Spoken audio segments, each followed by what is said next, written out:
और आपको बता दें कि दिल्ली सरकार ने वर्ष 2022-23 के लिए अपना बजट पेश कर दिया है। जानकारी के लिए बता दें कि इस बजट में दिल्ली में आम आदमी पार्टी सरकार का फोकस नौकरियां, स्वास्थ्य, night life, market, green energy और रिटेल सेक्टर पर है। 75,800 करोड़ के इस बजट में दिल्ली सरकार ने अगले 5 साल में 20 लाख नौकरियां लोगों को देने का लक्ष्य रखा है। दिल्ली सरकार नौकरियों में ग्रीन जॉब्स पर जोर दे रही है। दिल्ली बजट पर आइए दिखाते हैं आपको हमारी एक खास रिपोर्ट।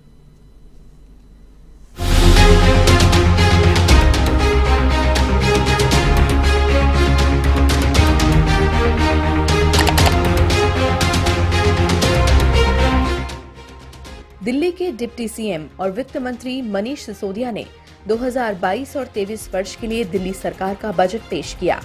75,800 करोड़ का बजट पेश करते हुए मनीष सिसोदिया ने कहा कि हम रोजगार बजट पेश कर रहे हैं, जिसका उद्देश्य आर्थिक कल्याण में तेजी लाना है। रोजगार बजट के माध्यम से हमारा लक्ष्य अगले 5 साल में 5 लाख और नौकरियां पैदा करना है। साथ ही कहा कि 2030 तक देश में 9 करोड़ नौकरियों की जरूरत होगी। आप सरकार ने 5 साल में 20 लाख लोगों को रोजगार देने का लक्ष्य रखा है। सिसोदिया ने इसकी घोषणा करते हुए कहा कि हमारा लक्ष्य खुदरा क्षेत्र, खाद्य और पेय, रसद, यात्रा और पर्यटन, रियल एस्टेट और हरित ऊर्जा में 20 लाख रोजगार सृजित करके दिल्ली में कामकाजी आबादी का विस्तार करना है। देश में 2030 तक 9 करोड़ नई नौकरियों की जरूरत होगी और उसी को ध्यान में रखते हुए हम स्कूल लेवल से ही बच्चों को नौकरी मांगने वाला नहीं बल्कि नौकरी देने वाले के रूप में विकसित करेंगे। आज आपकी अनुमति से मैं इस सदन में अगले वित्त वर्ष के लिए रोजगार बजट प्रस्तुत कर रहा हूं। पिछले साल के देशभक्ति बजट में आजादी के 75वें वर्ष में इस सदन के समक्ष दिल्ली सरकार की ओर से संकल्प प्रस्तुत किया गया था कि हमें दिल्ली की अर्थव्यवस्था को बहुत समझदारी से, बहुत दूरदर्शिता से उस तरफ लेके जाना है कि भारत जब आजादी की 100वीं वर्षगांठ मना रहा हो 2047 में, तो भारत की राजधानी के लोगों की पर कैपिटा इनकम 2047 की उस वक्त की सिंगापुर की पर कैपिटा इनकम के बराबर होनी चाहिए। ये हमने आजादी के 75वें साल में यहां सपना देखा। इस मुश्किल लेकिन संभव लक्ष्य को हासिल करने के लिए कुछ योजनाएं तो मैंने पिछले बजट में लाया था। 2047 तक दिल्ली वालों की आय को सिंगापुर के वालों की उस वक्त की आय के बराबर ले जाने के लिए सबसे महत्वपूर्ण कदम है कि हमारे अधिक से अधिक दिल्ली वासियों के पास एक सम्मानजनक रोजगार होना चाहिए, उनके पास एक जॉब होना चाहिए। इसलिए इस बजट में और 2047 को देखे गए सपने को पूरा करने के पहले कदम के रूप में मैं इस सदन के समक्ष रोजगार बजट आज प्रस्तुत कर रहा हूं। इसका नाम है रोजगार बजट। इसमें प्रस्तुत योजनाओं के माध्यम से हम न सिर्फ दिल्ली के बाजारों की और व्यापार की रौनक और उसकी गरिमा को लौटा लाएंगे, 21वीं सदी के वर्तमान और भावी व्यापार को भी हम दिल्ली में प्रोत्साहित देंगे। और इन सब प्रयासों से जो मैं इस बजट में रखने जा रहा हूं, इन सब प्रयासों से अगले 5 साल में दिल्ली में कम से कम 20 लाख नई नौकरियां पैदा होंगी। 20 लाख नई नौकरियां पैदा होंगी। बजट पेश करने के बाद दिल्ली के मुख्यमंत्री ने इस पर प्रेस कॉन्फ्रेंस की और मनीष सिसोदिया को ऐसा बजट पेश करने के लिए बधाई दी। केजरीवाल ने यह भी कहा कि ये बजट बेरोजगारी का समाधान है। इससे सच में अगले 5 सालों में 20 लाख नए रोजगार का सृजन होगा। केजरीवाल ने बजट के हर फैसले को विस्तार से समझाया। ट्रैफिक लाइट के ऊपर जब आप रुकते हो, आपकी खिड़की के पास आके कोई बच्चा छोटा सा नॉक करता है और वो आपसे पैसे मांगता है या वो कुछ बेचने की कोशिश करता है, उसकी तरफ कोई ध्यान नहीं देता। कोई सरकार, क्यों? वो वोटर नहीं है, वो वोट नहीं देता, वो वोट बैंक नहीं है। कोई सरकार उनकी तरफ ध्यान नहीं देती। आज हमने 10 करोड़ रुपए इन बच्चों के लिए हम residential state of the art facilities का एक स्कूल बनाएंगे। वो रेजिडेंशियल स्कूल बिल्कुल अलग किस्म का होगा, क्योंकि इन बच्चों को सबसे पहले हमें इमोशनल और साइकोलॉजिकल सपोर्ट देना पड़ेगा। इन बच्चों को जब आप उस ट्रैफिक लाइट से उठा के वहां ले जाओगे, बहुत प्रयास किए गए, सारे प्रयास अभी तक फेल हो गए। जितने भी प्रयास अभी तक किए गए वो सारे प्रयास ऐसे थे जिसके अंदर मानवता नहीं थी, मानवीयता नहीं थी। उनको पकड़ा गया। मुझे कनॉट प्लेस हनुमान मंदिर के आसपास से उनको पकड़ते हैं, ले जाके जेल में डाल देते हैं, चाइल्ड केयर सेंटर में डाल देते हैं, वहाँ कोई पूछने वाला नहीं है, वो बच्चे वहाँ से फिर भाग जाते हैं।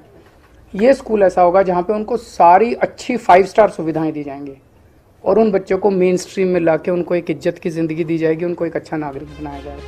तो वहीं आप सरकार का बजट विपक्षी पार्टियों को रास नहीं आया है। ऐसे में बीजेपी और कांग्रेस ने दिल्ली सरकार पर आरोप लगाते हुए निशाना साधा। मित्रों, दिल्ली की सरकार ने बजट पेश किया और उसको बजट को नाम दिया रोजगार बजट। मैं कुछ आंकड़े आपके सामने प्रस्तुत करना चाहता हूं मित्रों। ये इनका मैनिफेस्टो था 2015 का, जिसमें इन्होंने एक वादा किया था कि हम दिल्ली के अंदर अगले 5 सालों के अंदर 8 लाख नौकरी देंगे।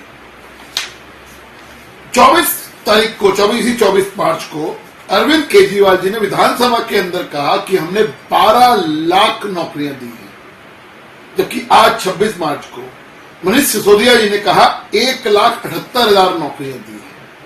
लेकिन दोनों के आंकड़े झूठे हैं, क्योंकि जो आरटीआई का जवाब आया है उसमें यह जवाब आया है कि टोटल नौकरियां दी गई हैं 440 पिछले 5 सालों के अंदर, और टोटल बेरोजगार है 15,34,384 लोग बेरोजगार है इनके अपने पोर्टल के ऊपर।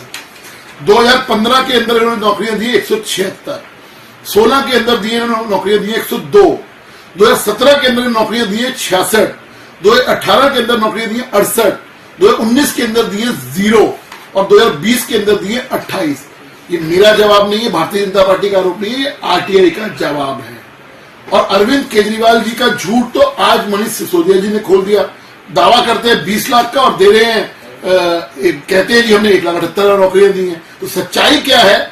सच्चाई दोनों झूठ बोल रहे हैं और आरटीआई ये बोल रही है। अब ये फैसला दिल्ली की जनता को करना है कि क्या करना है, क्योंकि मैनिफेस्टो में भी 2015 में वादा किया था और अब कह रहे हैं कि हम अगले 5 सालों के अंदर 20 लाख नौकरियां देंगे। तो 2015 का वादा आज फिर कह रहे 2020-22 के अंदर कह रहे हो कि हम अगले 5 साल में देंगे। तो वादा तेरा वादा, इसी वादे ने हमें मार डाला। दिल्ली की जनता बहुत समझदार है, जवाब बहुत जल्दी देगी और बहुत अच्छी तरह देगी। जी ने दिल्ली की सरकार का बजट प्रस्तुत किया और उस बजट को देखते हुए जो निष्कर्ष निकला है, जिस तरह से उन्होंने घोषणाएं की हैं कि ये बजट रोजगार बजट का नाम दिया गया है।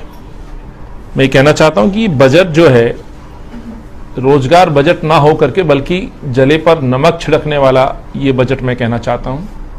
ये बजट पूरी तरह से गरीब विरोधी, दलित विरोधी या माइनॉरिटी कहूं या युवा कहूं, उनका विरोधी एक बजट है। उनके उत्थान को लेकर के कोई इस बजट में कोई व्यवस्था नहीं की गई।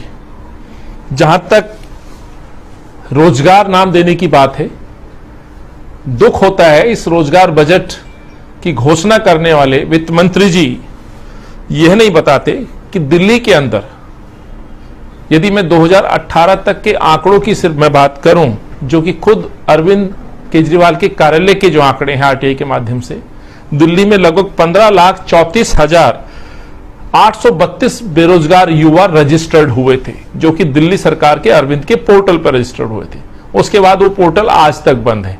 लगभग 40% अपने इनके जो जिला रोजगार कार्यालय जहां पर बेरोजगार व्यक्ति अपना पंजीकरण कराते हैं, वहां आज तक उनकी नियुक्तियां ये दिल्ली सरकार नहीं करा पाई। तो ये दावा और ये कहना कि ये रोजगार वाला बजट साबित होगा, तो इस पे कई बड़े प्रश्न चिन्ह हैं, जो मैं अरविंद और दिल्ली के वित्त मंत्री से पूछना चाहता हूं और कहना चाहता हूं। सवाल यह भी है कि एक बात और उन्होंने अपने दावे के साथ कही, जो कि पूरी तरह से झूठ है, जो कि हालांकि इस सरकार का एक चरित्र बन गया है, झूठ बोलना और गुमराह करना, जिसमें वर्किंग पॉपुलेशन को लेकर के बड़े बड़े दावे किए गए हैं, जिसमें कहा गया है कि दिल्ली में जो वर्किंग पॉपुलेशन है वो 33% से 43% का टारगेट रखा गया आने वाले दिनों में।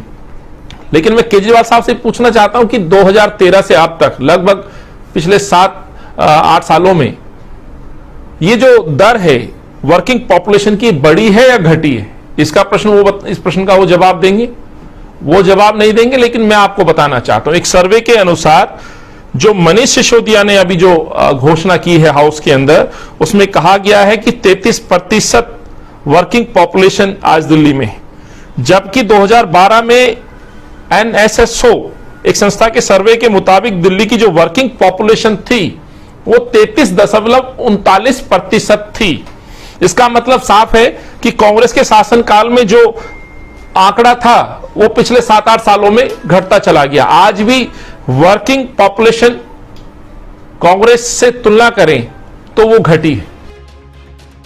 आप सरकार के बजट के अनुसार शिक्षा के क्षेत्र में 16,278 करोड़ रुपए खर्च किए जाएंगे, हेल्थ पर 9,669 करोड़ और परिवहन पर 9,539 करोड़ रुपए व्यय होंगे।